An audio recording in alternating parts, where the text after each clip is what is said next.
दोस्तों स्वागत है आपका आपके अपने YouTube चैनल के ऊपर। हम यहाँ पर देखेंगे क्लास 8वीं का विज्ञान, जिसमें से हम देखेंगे चैप्टर 5 जंतुओं में जनन। अगर आप जैक बोर्ड से हैं और क्लास 8 में पढ़ाई कर रहे हैं तो यह वीडियो आपके लिए बहुत ही ज़्यादा बेनिफिशियल होने वाला है, क्योंकि हम यहाँ पर आपको दे रहे हैं only most VBI objective questions.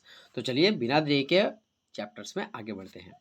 जंतुओं में जनन का पहला क्वेश्चन है यहाँ पे, जीवों में उत्तरजीविता के लिए क्या आवश्यक है? पाचन, परिसंचरण, श्वसन या फिर जनन।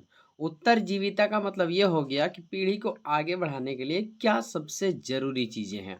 तो यहाँ पे जनन सबसे जरूरी और आवश्यक चीजें हो जाती है, इसलिए option number D is right answer हो जाएगा इस क्वेश्चन का। चलिए क्वेश्चन नंबर 2 में चलते हैं। जो जीव शिशु को जन्म देते हैं उन्हें क्या कहते हैं? ऑप्शन है जरायुज, मुकुलन, अंडप्रज और विखंडन। तो जीव को अगर जन्म दे रहा है ना, शिशु को अगर जन्म दे रहा है तो उसे कहते हैं जरायुज, यानी कि option number A right answer हो जाएगा। नेक्स्ट क्वेश्चन है यहाँ पे, जो जीव शिशु को जन्म ना देकर अंडा देता है उसे क्या कहते हैं? तो उसे अंडप्रज कहते हैं। Option number D right answer हो जाएगा।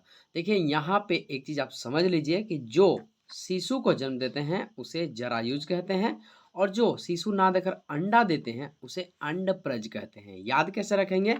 अंडा देने वाले प्राणी को अंडप्रज कहते हैं, ठीक है, और शिशु देगा तो जरायुज कहते हैं। हो गया क्लियर? नेक्स्ट क्वेश्चन में चलेंगे।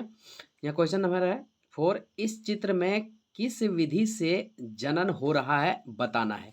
देखिए ये क्वेश्चंस ना हम आपको इस बेसिस पे पढ़ा रहे हैं कि आपने इस चैप्टर्स को रीड कर लिया है, पढ़ लिया है। अगर आप ये चैप्टर नहीं पढ़े हैं अभी तक तो आप क्या कर सकते हैं, इस चैप्टर्स को पढ़ सकते हैं। अगर आपके पास पढ़ने का समय नहीं है तो आप ना इस वीडियो को 2 से 3 बार देख सकते हैं और जितने भी सारे ऑब्जेक्टिव क्वेश्चंस हैं उन्हें याद कर सकते हैं। आपका एग्जाम अच्छा जाने वाला है 100%। चलिए तो क्वेश्चंस हैं यहाँ पर, चित्र में कौन सा विधि से जनन हो रहा है? मुकुलन, IVF, क्लोन या फिर विखंडन। तो ये है हाइड्रा, और हाइड्रा में ना मुकुलन विधि से प्रजनन होता है या फिर जनन होता है। क्वेश्चन नंबर 5 देखेंगे यहाँ पर, निम्न में कौन सा जंतु जरायुज है? तो देखिए जो जन्म देगा बच्चों को, शिशु को, उसे जरायुज कहेंगे। मुर्गी अंडा जन्म देती है, बत्तख अंडा देती है, कौवा अंडा देती है, लेकिन यहाँ मनुष्य, मनुष्य क्या है? शिशु को जन्म देती है, इसीलिए यहाँ पे सही ऑप्शंस यहाँ मनुष्य हो जाएगा। नेक्स्ट क्वेश्चन है, मानव के नर युग्मक को क्या कहते हैं? तो मानव के नर युग्मक पूछा है ना, यहाँ पे 2 तरह के युग्मक हैं, एक मादा युग्मक और एक नर युग्मक। तो नर युग्मक को शुक्राणु और मादा युग्मक को अंडाणु कहते हैं। हाँ।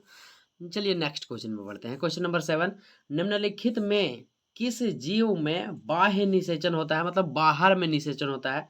तब मनुष्य में अंदर में, मुर्गी में भी अंदर में होता है, गाय में भी अंदर होता है, लेकिन मेंढक, मेंढक में जो है सो बाह्य निषेचन होता है। नेक्स्ट क्वेश्चन है क्वेश्चन नंबर 8, निम्नलिखित किस जीव में कायांतरण होता है? कायांतरण मतलब सेम होता है, दिखता सेम है लेकिन थोड़ा बड़ा हो जाता है। कौवा में नहीं, गाय में नहीं, बाघ में नहीं, रेशम कीट, रेशम कीट यहाँ करेक्ट आंसर हो जाएगा। अगर मेंढक रहता, टेडपोल रहता तो वो भी आंसर सही होता। नेक्स्ट क्वेश्चन है क्वेश्चन नंबर 9, आंतरिक निषेचन कहाँ होता है? मादा के शरीर में, नर के शरीर में, मादा के शरीर के बाहर, नर के शरीर के बाहर। तो आंतरिक निषेचन होता है मादा के शरीर के, मादा के शरीर में। ओके चलिए नेक्स्ट क्वेश्चन चलते हैं। नेक्स्ट क्वेश्चन है क्वेश्चन नंबर 10, मादा युग्मक तथा नर युग्मक के संयोजन की विधि क्या कहलाती है? तो देखिए मादा युग्मक और नर युग्मक मिलेंगे ना तो कहलाएंगे निषेचन। ऑप्शन में देखेंगे निषेचन है क्या, तो यहाँ पर हम जैसा कि देख पा रहे हैं हमें ऑप्शन नंबर ए में निषेचन दिखाई दे रहा है, तो हम इसे निषेचन में टिक लगा देंगे। नर युग्मक और मादा युग्मक जब मिलेगा तो निषेचन कहलाएगा, और जब मिल करके एक नया जीव बनेगा उसे युग्मनज कहते हैं। नेक्स्ट क्वेश्चन में चलेंगे क्वेश्चन नंबर 11, एक युग्मनज में पाए जाने वाले केंद्रकों की संख्या क्या होती है?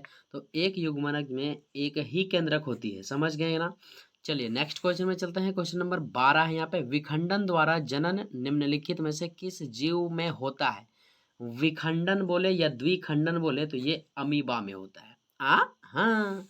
नेक्स्ट क्वेश्चन, क्वेश्चन नंबर 13, मादा जनन अंग है, मतलब इनमें से चार ऑप्शंस दिए हुए हैं, इसमें मादा का जनन अंग का भाग को पहचानना है। वृषण पुरुषों का है, शुक्राणु नलिका ये भी पुरुषों का है, शिश्न ये भी पुरुषों का है, लेकिन गर्भाशय जो है ना ये मादा का भाग है, मादा जनन तंत्र का भाग है। तो option number B right answer हो जाएगा। नेक्स्ट क्वेश्चन है लैंगिक जनन में भाग लेते हैं। तो लैंगिक जनन और अलैंगिक जनन दो प्रकार के जनन होते हैं।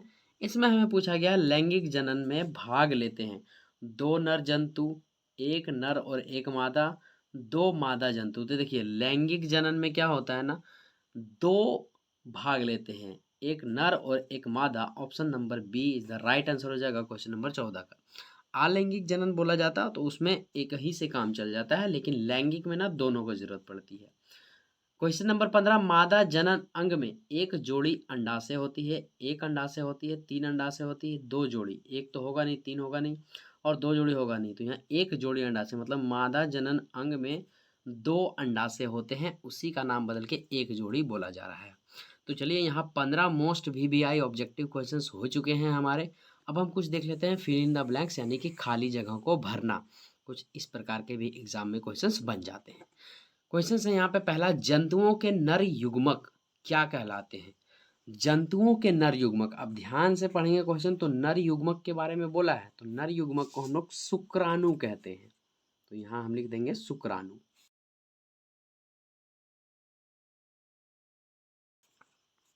चलिए हो गया। नेक्स्ट, मादा युग्मक तथा नर युग्मक के संलयन से क्या बनता है? मादा युग्मक और नर युग्मक के संलयन से युग्मनज बनता है। तो यहाँ हम लिख देंगे युग्मनज। अगर आप कॉपी पेन लेकर बैठे हैं तो इसे नोट करते जाएं या फिर स्क्रीनशॉट कर लें और फिर बाद में आप इसे नोट कर लें। इसका PDF का लिंक हम डिस्क्रिप्शन में दे देंगे, आप वहां से इसे डाउनलोड कर सकते हैं। नेक्स्ट क्वेश्चन है, युग्मनज विकसित होकर खाली स्थान का निर्माण करते हैं। तो युग्मनज विकसित होकर भ्रूण का निर्माण करते हैं, जो आगे चल करके बेबी कहलाता है। तो यहाँ हम भर देंगे भ्रूण। क्वेश्चन नंबर 4, वह जनन जिसमें मात्र एक जीव की आवश्यकता होती है अलैंगिक जनन कहलाती है। आप याद रखेंगे, एक जीव में अलैंगिक, दो जीव में लैंगिक, लैंगिक कहलाती है। नेक्स्ट क्वेश्चन, क्वेश्चन नंबर 5, अंडाणु और शुक्राणु के संलयन को क्या कहते हैं? तो अंडाणु और शुक्राणु के संलयन को निषेचन कहते हैं। तो यहाँ हम निषेचन भर देंगे। अंग्रेजी में आप इसे फर्टिलाइजेशन कह सकते हैं। नेक्स्ट क्वेश्चन देखेंगे, क्वेश्चन नंबर 6, विशेष परिवर्तन के साथ शिशु का वयस्क में परिवर्तन होना क्या कहलाता है? तो ये होता है कायांतरण। नेक्स्ट क्वेश्चन, प्रथम क्लोन भेड़ का नाम क्या है? देखिए क्लोन, वैज्ञानिकों ने अपने क्षमता के हिसाब से अपने बुद्धि का उपयोग करते हुए ना क्लोन बनाना स्टार्ट कर दिया है। तो सबसे पहला क्लोन ना भेड़ को बनाया गया था, मतलब डुप्लीकेट जिसे आप बोल सकते हैं इंग्लिश की भाषा में। डुप्लीकेट किसका बनाया? सबसे पहले भेड़ का, और उस भेड़ का नाम दिया डॉली। हाँ भाई साहब, डॉली, समझ गए। चलिए नेक्स्ट क्वेश्चन में देखेंगे, बहुत ही ज्यादा मोस्ट इंपॉर्टेंट क्वेश्चन है, आगे परीक्षा में भी पूछे जाएंगे। भ्रूण की वह अवस्था जिसमें सभी शारीरिक भागों की पहचान हो सके क्या कहलाते हैं? तो ये गर्भ कहलाता है। नेक्स्ट क्वेश्चन, मनुष्य में निषेचन होता है तो कहाँ होता है? मनुष्य में अंदर होता है कि बाहर होता है? तो यहाँ लिखेंगे अंदर। तो लिखेंगे यहाँ पे मनुष्य में आंतरिक,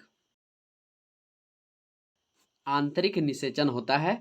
नेक्स्ट और लास्ट क्वेश्चन, निषेचन के बाद विभाजित होकर भ्रूण का निर्माण होता है। निषेचन के बाद यहाँ पे क्या भराएगा वो हमें बताना है। तो यहाँ पे भराएगा युग्मनज। निषेचन के बाद युग्मनज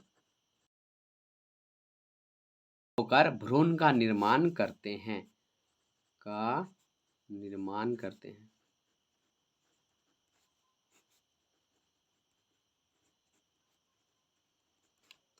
चलिए कुछ खट्टी और कुछ मीठी सवालों के साथ यह चैप्टर्स भी आपका खत्म होता है। आशा करते हैं कि ऑब्जेक्टिव क्वेश्चन सारे आपको समझ आए होंगे, और मैं ये भी आशा करता हूँ कि आप इसे कल तक अच्छे से याद कर लेंगे। चलिए मिलते हैं आपसे नेक्स्ट वीडियो में, तब तक के लिए जय हिंद, जय भारत।